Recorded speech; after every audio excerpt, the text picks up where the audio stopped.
What's up, YouTube? सुबह हो गई।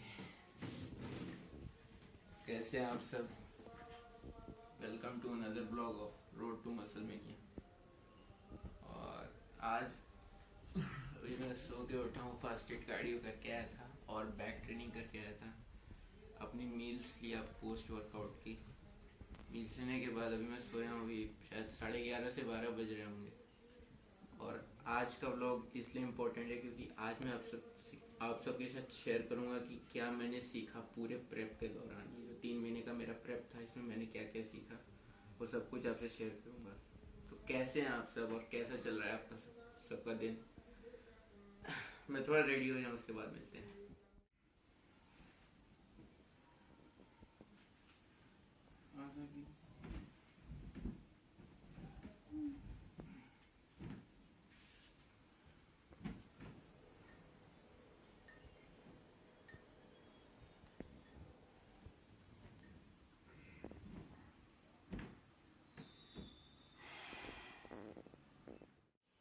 अब हम लोग रेडी हैं।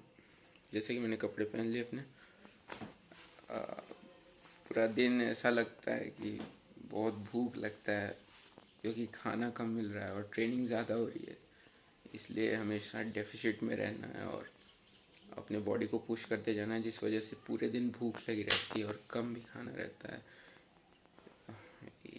ये जो फेज़ है ट्रेनिंग का और कंपटीशन का, ये काफ़ी टफ होता जा रहा है, मगर इस चैलेंजिंग पार्ट में और मज़ा आता जा रहा है।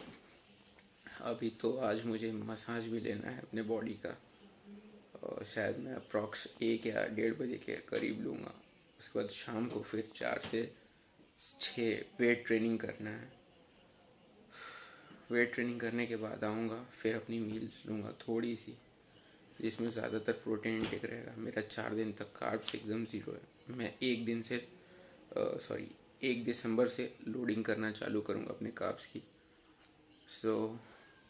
यही है अभी तक। तो अभी तो मसाज लेना है। अभी बहुत थका हुआ हूँ, पूरे मसल्स हो रहे हैं मेरे कार्डियो करने के बाद पैर के। और आज हम लोग बातचीत करेंगे एकदम कि हम क्या क्या सीखे इस 3 महीने में। मैं सब कुछ शेयर करूँगा आपसे, और जो जो मैंने अपने लाइफ के बारे में सीखा, अपने ट्रेनिंग के बारे में सीखा, वो सब कुछ बताऊँगा आप लोग को। तो मिलता हूँ आप लोग को टॉक पे, जिसमें मैं आपके साथ शेयर करूँगा अपने लाइफ लेसन्स और प्रेप के लेसन्स जो मैंने सीखे। Massage is done. मैंने मसाज करवा लिया बॉडी का। जा रहा हूँ मैं नहाने। आने के बाद आज पता चला कि आज शाम का वर्कआउट नहीं है शोल्डर का। आज बस रेस्ट एंड रिकवरी होगी और अच्छा डाइट न्यूट्रिशन लेंगे हम लोग। मिलते हैं आपको अगले पार्ट में। So here we are. अब शाम के 7:30 बज रहे हैं ना। शाम के 7:30 बज रहे हैं और अब टाइम मिल गया है मुझे। मैं फ्री हूँ। मैंने अपना मसाज करवा लिया, नहा लिया है। और मैं गया था अभी थोड़ी देर पहले संकट मोचन। पिछले 1 साल से मैं वहाँ नहीं गया था। मुझे वहाँ जाना बहुत अच्छा लगता है, तो मैं वहाँ गया था भगवान से मिलने। थोड़ा मुझे अच्छा लगता है संकट मोचन जाना।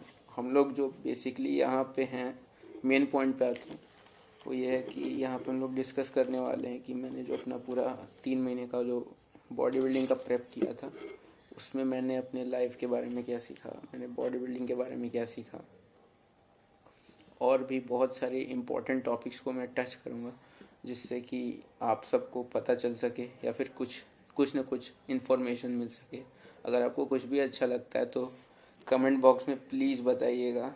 आपके एक एक कमेंट्स का मुझे इंतज़ार रहता है। So let's get started. जो पहला चीज़ मैं सीखा था अपने प्रेप के दौरान, वो ये था कि मैं अपने न्यूट्रिशन में बहुत ज़्यादा ही गलतियाँ करता था। मुझे बेसिक सी ये बात नहीं पता थी कि अगर आपको मसल बिल्ड करना है तो आपको higher end of the protein intake पे जाना पड़ेगा। कम से कम 1.5 टू 2 ग्राम्स पर KG of body weight protein intake आपको लेना ही पड़ेगा अगर आपको अच्छा मसल बिल्ड करना है, क्वालिटी का, इनकी तरह। मैं ये गलती बार बार कर रहा था, मैंने अपना प्रोटीन इंटेक काफ़ी लो रखा था, जिसके कारण मुझे रिजल्ट्स भी धीरे धीरे मिल रहे थे। मैंने इसको अपने प्रेप में ही आइडेंटिफाई करके करेक्ट किया। सबसे बड़ी बात मेरे लिए यही थी कि मैंने इस अपनी गलती को आइडेंटिफाई किया और इसे करेक्ट किया। तो मेक श्योर कि आप जब भी अपना मसल बिल्डिंग अगर आपका गोल है तो आप हमेशा हाई प्रोटीन इंटेक रखें। और वो जो प्रोटीन इंटेक होना चाहिए वो गुड क्वालिटी सोर्स से आना चाहिए, जैसे फिश, चिकन, एग्स, योगर्ट, चीज़, पनीर। इन सब से अगर आपका प्रोटीन इंटेक आ रहा है, प्रॉन्स से, सी फूड से, तो बहुत अच्छा है, वेल एंड गुड। आप अपनी मसल बिल्डिंग जर्नी में बहुत ही अच्छा प्रोग्रेस कर पाएंगे, जो कि मैं बहुत ही लेट किया। मेक श्योर आप ये गलती ना करें। दूसरे पॉइंट पे अगर मैं आऊँ तो ये है मोर ऑफ अबाउट न्यूट्रिशन से ही रिलेटेड है, लेकिन ये थोड़ा सा उससे डायरेक्शन इसकी थोड़ी चेंज है, क्योंकि ये है इम्पोर्टेंस ऑफ फूड पे। मेरा जो प्रेप था 3 महीने का, उसके जो पहले के 1.5 महीने थे, 1.5 मंथ्स, वो थे क्लीन बल्किंग के, और अगले 1.5 महीने थे श्रेडिंग के, पूरे श्रेड होने के।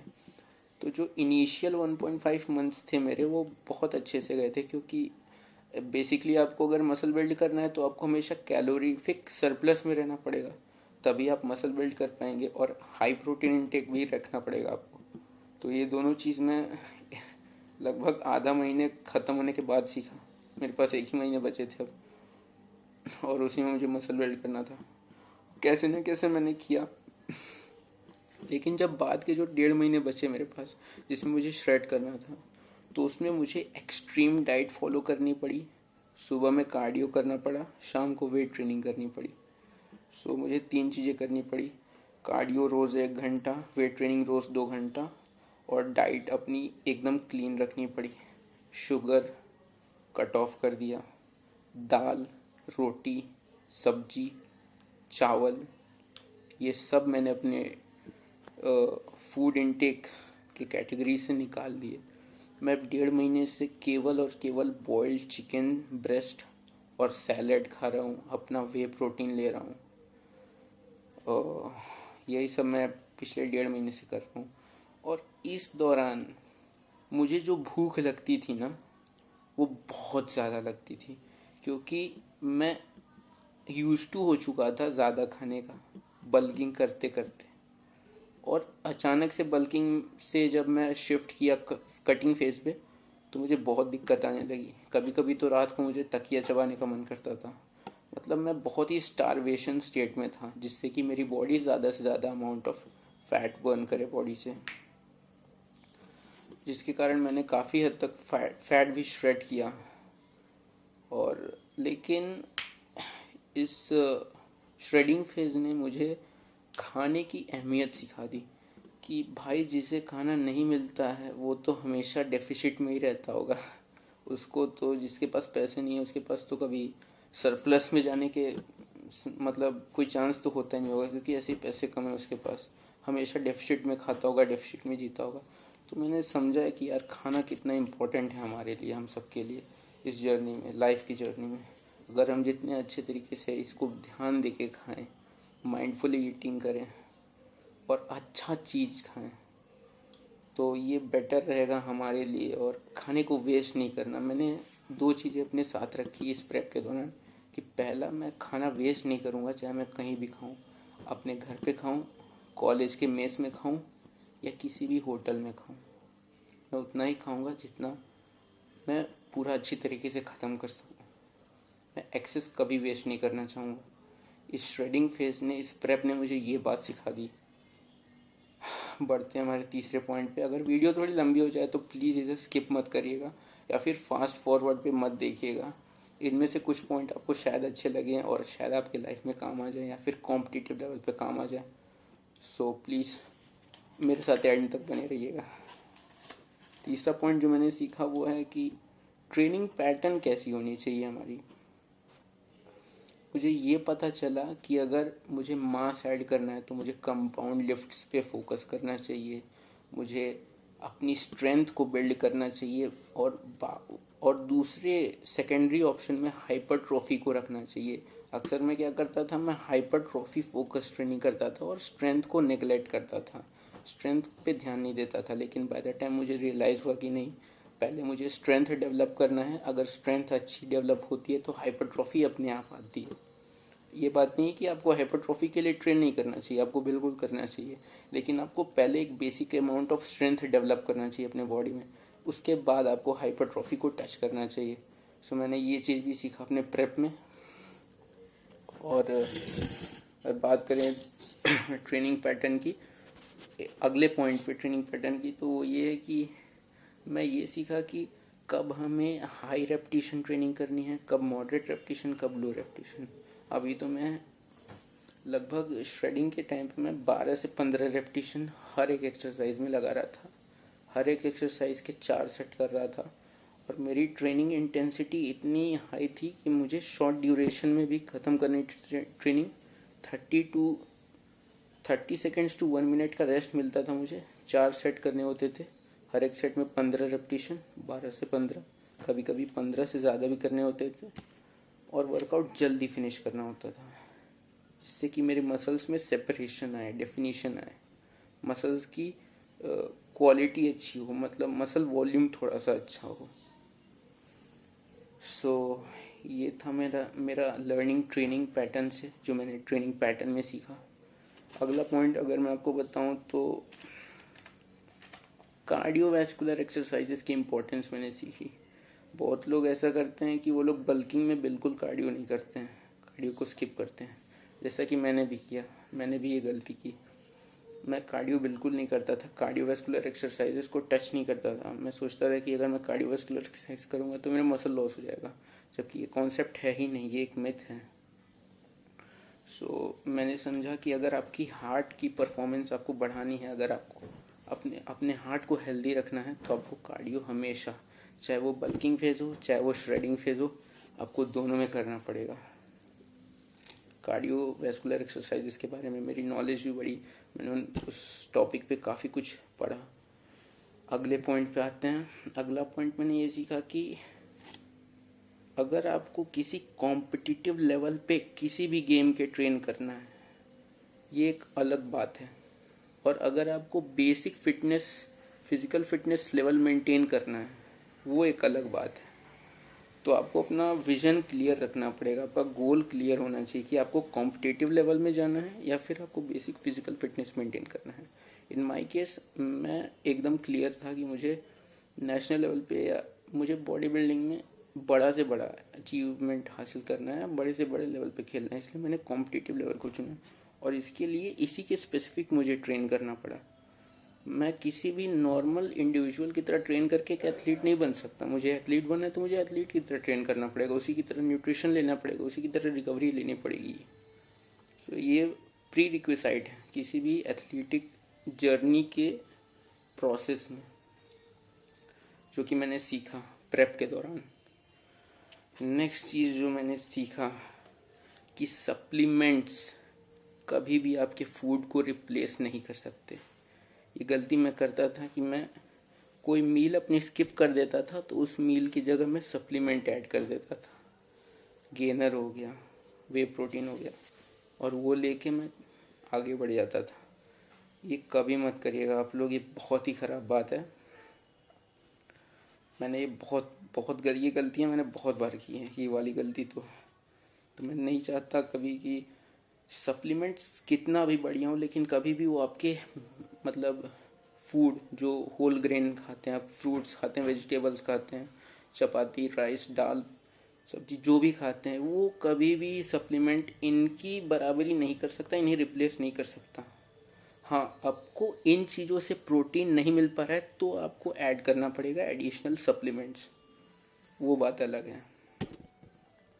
ये भी चीज़ मैंने प्रेप के दौरान ही सीखी। और एक और चीज़ लास्ट की, जब दो चीज़ की अगर मैं बात करूं जो कि मैंने प्रेप के दौरान सीखी अपने लाइफ के बारे में, वो ये है कि बिना डिसिप्लिन के आप कुछ भी अच्छा नहीं कर सकते और बिना डिसिप्लिन के आप कुछ भी बड़ा नहीं कर सकते। आपको कुछ भी अच्छा करना है तो आपको डिसिप्लिन चाहिए। हर एरिया में आपको डिसिप्लिन ऑफ ट्रेनिंग चाहिए, डिसिप्लिन ऑफ न्यूट्रिशन चाहिए, डिसिप्लिन ऑफ रिकवरी चाहिए। आपको हर चीज़ को पाने के लिए बस एक ही क्वालिटी चाहिए लाइफ में, वो है डिसिप्लिन। जो मैंने प्रेप में सीखा, मैं बहुत ही इनडिसिप्लिन पर्सन था एज अ पर्सन और एज एन एथलीट। जो मेरी बहुत बड़ी कमियां थी, इन पे मैंने प्रेप के दौरान ही वर्क किया और अभी भी कर ही रहा हूँ। और जब तक जितने भी आने वाले कॉम्पिटिशन्स में खेलूँगा, whether it is Sheru classic, amateur Olympia, mister Olympia, जो भी मैं खेलने वाला हूँ आगे चल के, ये एक क्वालिटी मुझे हर लेवल पे काम आएगी, वो है डिसिप्लिन। सो मेक श्योर कि आप अपने लाइफ में इस क्वालिटी को ज़रूर से ज़रूर लाएं।